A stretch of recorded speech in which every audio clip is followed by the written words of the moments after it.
Flavor pack chicken with a smart twist. In a small bowl, mix the ricotta cheese and spinach. In another bowl, combine the breadcrumbs with paprika and oregano. Place the chicken fillets between 2 sheets of plastic wrap or parchment paper. Pound them to an even inch thickness using a meat mallet.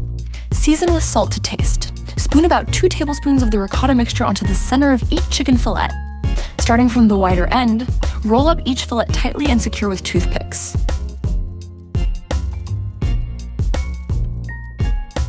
One at a time, brush each chicken roll with the beaten egg, then coat evenly in the breadcrumb mixture.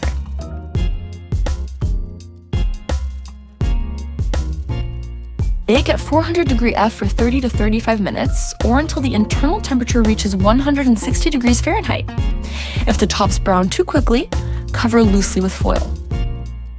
Serve warm with the side of your choice.